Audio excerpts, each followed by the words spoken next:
Well, it's raining again. You can probably hear it in the background. Anyhow, you'll see a bit about that at the end in Astill Design Extra with the lawns. Something else we've got this week is that I'm going to outline where we're up to with the car and Summernats and where we're going with the build. So there's a whole piece on that in here this week. And then with the car itself, we've got the bonnet back together. We've designed up all the trim and putting brackets in there. And I've been in the booth spraying as well. So hope you enjoy.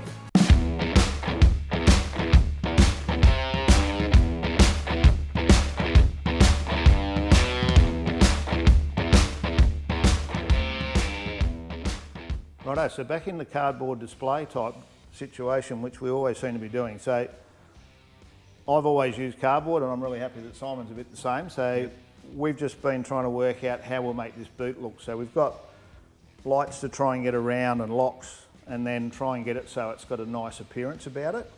So this is about our third go. So I thought I'd get the camera out and just show you what we're up to. So how you going today, bud? Yep, all good. All good? Yeah. So this is the final one. So we're looking at doing a round situation here and then straight down, but the Ford's got these little blocks in here that hold the rear beaver panel. So we're looking that we're going to probably trim those a bit and just reduce the width of that down so that we can make this straight panel. So it'll be a little bit further in from where it is, so about there. So it's just got a nice shape about it. And then the timber box here is going to be our aluminium fuel tank, so we're going to work towards that. So if we go this way, Simon's going to have to make it probably out of timber and then get this transition. So how do you sort of go about that, mate? Yeah, I'll just make it up in different sections and then so I can join it all, but this side has a nice flow with this and a nice rolled edge. You've got this here on the edge of the boot, that same sort of curve, so we'll keep that into here. Yeah, try and get it a bit of balance and a bit of flow. Yeah, and just so it follows that shape down there as well, it has a nice transition through there. And then some of the things we've got to think about is when the boot comes down to make sure the inside structure on the boot's not going to hit anything. So there's all those things you've got to think about as you're going through it. So I'm just going to quickly pull that out and I'll show you where we started and the transition. So we've got a fair way down the track to probably go with something like this, whereby we'd have something straighter that might have looked like that, and bringing up underneath this channel. So we sort of got that to a point where we all looked at it and went, no, I don't really like that. So that's the advantage of cardboard. So whilst this might be a little bit easier to make, I just don't think it's going to have that right sort of feel, eh? Yeah, that's right. Yeah, just the angle of that doesn't really match anything else that's in there. So you got this here's pretty much straight up and down, and so will the sides be. Yeah. So that's this area, and then the age-old problem of having a boot hinge. So whether we use the factory hinge or we make something trendy or whatever, the reality is we've got to be able to have something to clear this. So before Simon was here, I was always thinking, the old panel days, you'd cut a hole in it and have a couple of brushes in there and that type of thing.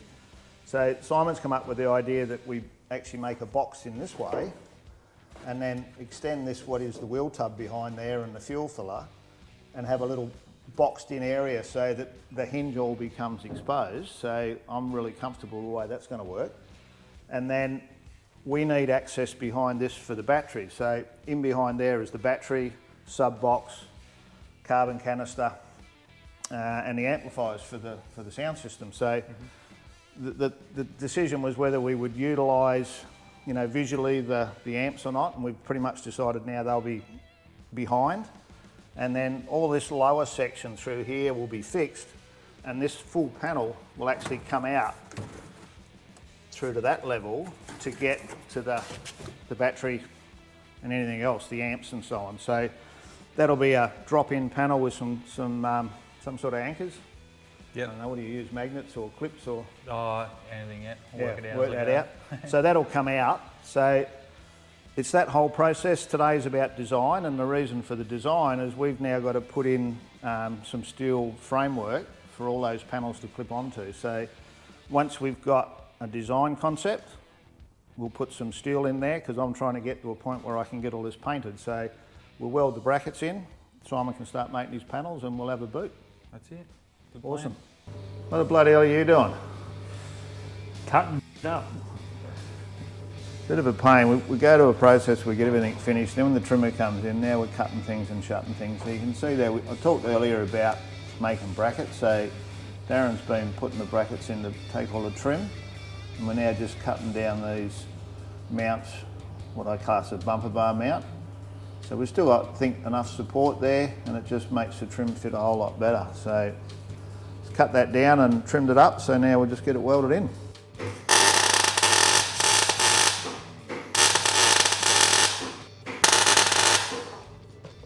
So after much effort, the bonnet is now at a point where I can epoxy it, prime, and then put some black on the inside. So there'll be a process going on here. So these are now ready. So they've been sanded up, prep soled, wiped down and blown off. And I'll give them a coat now of the Vibrance epoxy urethane primer.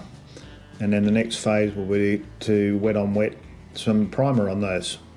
So the second phase, they've about 20 minutes wait between the epoxy and the primer. So it's a wet on wet process, so I don't need to sand or touch it or do anything with it. And a coat of, couple of coats of the primer. So that's the Vibrance primer, just used as a primer surfacer. And then the next stage will be to put some black 2K on it. So after a very long journey, these panels now are primed, or epoxy primed, and now 2K black. So this is really just about sealing it up, because we've still got to put it together, knock the edges over, and a little bit more welding, a few plugs and stuff to go. So they never look as nice as you'd like when they've just got the gloss on them, when they've got no fillers or primers or too much in them, but happy the way they've come up, and we'll now be able to move forward and put the bonnet together. Righto, so pretty satisfying to finally be starting to put this together. So I put some paint on the inside yesterday, doing a final check now, really happy the way it's coming up. This thing's been an absolute pain. So happy to be finally putting it back together today. Really happy with the shape, and I can bring you some more footage when I get it together later today.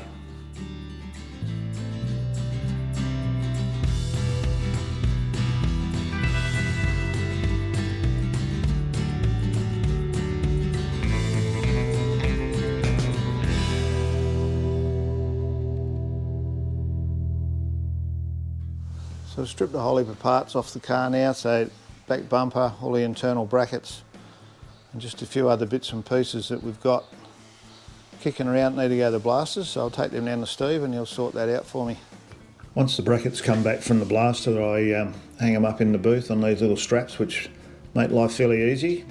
So the process then is just to blow them off with air, make sure they're nice and clean.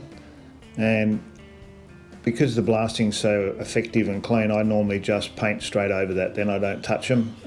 Always wear gloves when I pick them up and get them prepped up, and then I've sprayed all those with the black CF epoxy, and we can now go about working on those and finish them off, and then they'll get painted. Hi all, I thought today was a good opportunity to just give you an update on where we're at with the show. What a crazy and unusual year we've had this year. So when we started out back in March, obviously the world was a bit different, and I had a little idea about YouTube and what it would entail for me to get involved. I reached out and found Josh, and we embarked on the program we're on. And probably 2 or 3 months in, I realised that it was going to be very difficult to get the numbers required to make it work and be effective.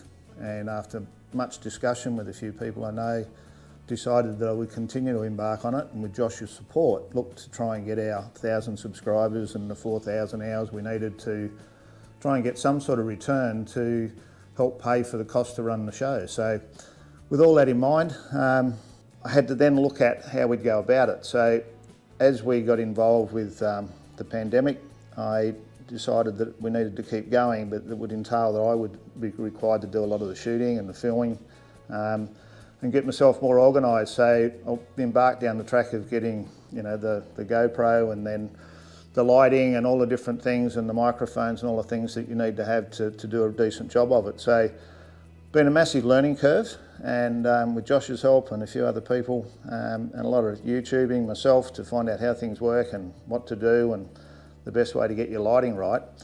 We're at a point now where we keep evolving the show and changing and making things work. So all of that's been good. We're now at 5,500 subscribers, which is wonderful, and I thank you all for that.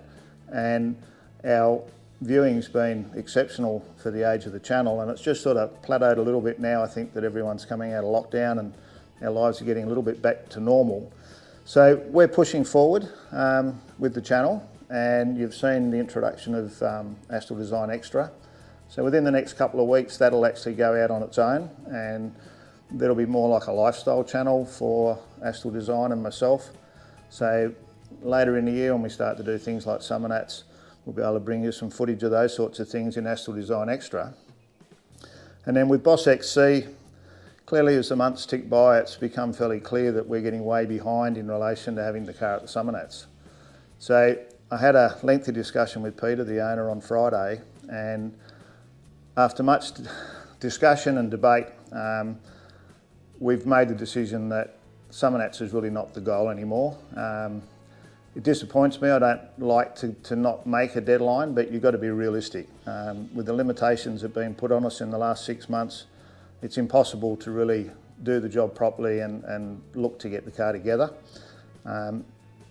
Peter's had the car for over 10 years, and like he said, there's, what's another couple of months? And I mean, at the end of the day, there's always another one next year, and probably we're more looking at MotorX. So from the channel's point of view, we'll continue to operate on a weekly basis. So I'm going to have a nice Christmas this year. We won't be, flogging ourselves to death over the Christmas break to try and get to a show. So we'll enjoy our Christmas with our family and then have a 3-week break from the episodes, and then we'll come back hot and strong after the Summernats and show you some of the exciting stuff with the colours and the actual assembly of the vehicle. So that's the plan with that. Hope you all stay along, and I look forward to catching up to people at the Summernats in person, and don't be frightened to come along and say hello. So continue to watch. It's going to get more and more exciting as the thing comes together, but just unfortunately we're going to push ourselves out a couple of more months. So thanks for joining us, and hope you can stay along until the end of the show. Righto, so last week I said I'd show you the toolboxes, so we did the rest of the workshop. I've got a range here of boxes, as you can see. This is my, well, it's not my original, it's almost my original box. I've had this one a long time, I think about 1990. I had all my tools stolen out of my car, so I ended up with a new set back then, but it's obviously old now. So the red box is pretty much like a mechanic set, so all your usual bits and pieces in the drawers with Allen keys, little screwdrivers, Allen keys, pliers, strippers, because I pretty much do a bit of everything. And then more into the heavy, sockets, all your different size sockets. And then I've got quite a lot of unusual tools, because I was playing golf one day and the guy I was playing with's brother-in-law passed away. I was a mechanic, and they were trying to sell his tools and wanted to know if I knew anybody. So I went and had a look and said, look, give him a rough idea what they were worth, and they had trouble getting rid of them, and I ended up buying them, which is the next blue set I'm going to show you in a minute. So I've ended up with some tools that normally I wouldn't end up with. So, when you end up with spanners this big, I only ended up with those because the guy had been a mechanic all his life and had a whole lot of big tools, but it's surprising how often you get to use those anyhow. And then the same, with 3/4 inch sockets, decent time and light, that all came with that. So that was a few years back now, but so that sort of added to my fairly basic stuff and the stuff I showed you last week that's hanging up on the behind the bench on the pegboard. So that's that box, and then I think this bottom I bought when I moved over here, so it's probably 15 years old. So the blue king chrome box, that was the toolbox that came with that set off the poor bugger that passed away. But so it's got a full set of sockets up there that I don't use, and then it works its way down, as you can see. So the arms for the spot welder, the bits and pieces for the TIG welding, so electrodes and all the spares, and then my files. So we'll probably come back and visit some of these later, but it's really give you an idea of just how I'm set up. So I still use a lot of hand files, either for making brackets or doing panels. And then I've got little winky ones for doing when you do your paintwork and you want to file out where the locks go and those sorts of things. I just tend to buy stuff when I see it. Screwdrivers, that was the set that came with the king chrome, so that's in addition to the others. Spot weld drills, normally have a few spares of those kicking around as well. And then I talk about, you see things, this is a tool I bought out of the US that I seen someone using it, went, that's cool. And it's like a drift that if you use your bead roller and you want to make a nice round end on where the bead roller goes, that all fits in there and you can hammer that on your dolly and it makes the radius nice and round. So it was a bit of a knee-jerk one and I haven't used it yet, been in there for a while, but we'll get to that one day. All that horrible work, you know, the wire wheels, the die grinder with all the bits and pieces and all the different sort of grits when we're cleaning stuff up. The burrs, these noisy buggers, for cleaning up our brackets. And then chisels, so a whole range of different chisels that you've already seen on some of the videos, you know, bent up ones for taking door trims off, and a whole range of metal and woodworking tools that have been ground up to suit my needs for when I'm doing panel work. So we might get into that later. You've seen me using the Tassie oak, so I've got a range of different sizes and thicknesses. So it's like my version of a spline, I suppose. So I use those when I'm working the panels to get some direction about what I'm doing. All the little spacers, angle makers, all those things that need to go somewhere. So they go in that drawer. And then my hammers, so a range of obviously beading hammers. This week you'll see I'm putting the skin back on the bonnet. So that was one of those hammers that had the cross cut in it, which I never use, like a shrinking hammer. So I've ground it down and then sanded it or filed it to get it nice and flat for doing those along an edge that's nice and tight. So they're good spick vent hammers, and then just a range of other bits and pieces. And like I said, I'll go through that. You know, this was probably my first hammer that I bought that was a cheapie, and I've cut it down so I can get inside a panel when you can't reach. That one there was one of Dad's again when he was back in the old tank making days. So I've got that one set up. I can knock the handle out of that really easily, and I use that as a dolly as well from in the back, or a little hammer if you're stuck inside a panel you can't get your hand into. Whole range of dollies. Anything from the old shoemakers, you would have seen those, you know, some of the swap meets and stuff. Well, I've cut those down. You can stick that inside a panel and do a bit of beading. All sorts. Anything that looks like I can be made into something to do a bit of beading on. And then spoons, you know, this sort of stuff.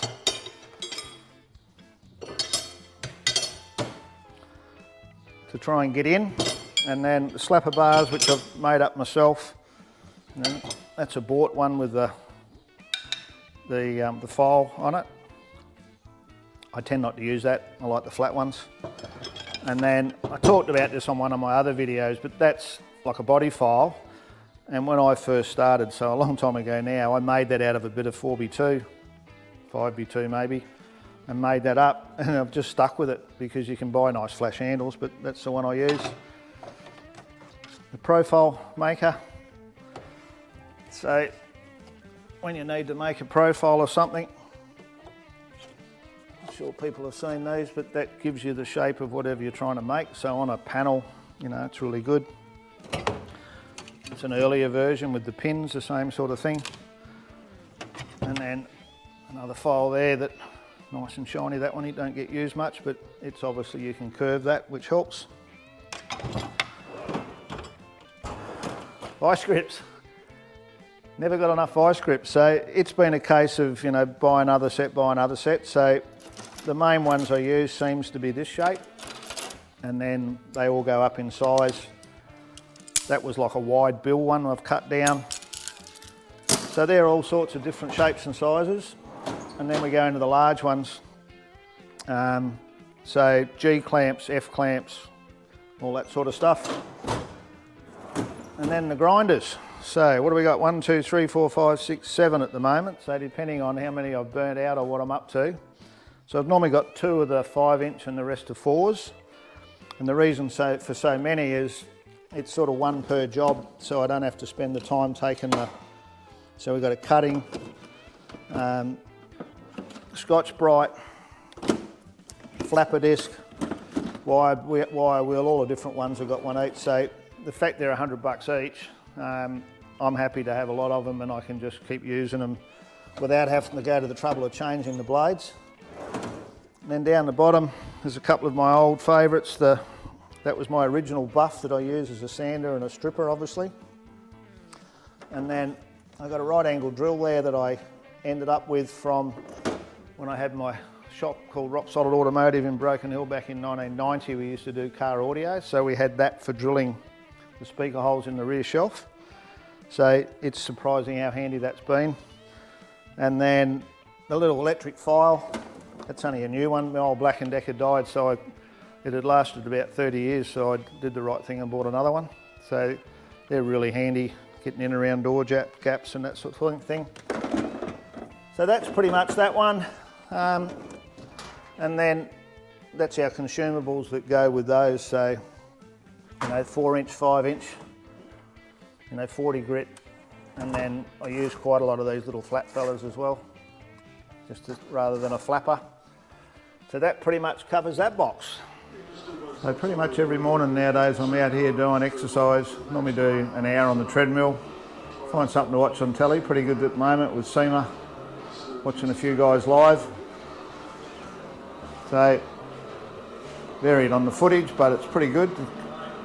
Not going to be able to get over there for a while by the look of it. So, and I try and do the weights, I don't know, 4 or 5 times a week. And then if we wander outside today, it's nice little bit of rain today. See the lawn there wants to mow, but I haven't been able to get on it for a couple of days with the rain, so gonna have to try and do that this week. Or next day or so. So it's Sunday morning and I thought I'd whip in and give the lawns a quick mow before the rain struck, but I wasn't quick enough. So the lawn's actually going pretty good now. You can just see it's just about fully covered that top dress we put on it. And I'll do a close-up after, probably tomorrow. The clover's far reduced now with that spray I've used, but it's still not totally gone. But it's thinned it out a fair bit. It did knock the Kaikuri around a little bit, but it's, as you can see there, it's starting to look pretty good. I'm mowing every 2 or 3 days at the moment, just trying to keep it tight. It's a long drawn-out process.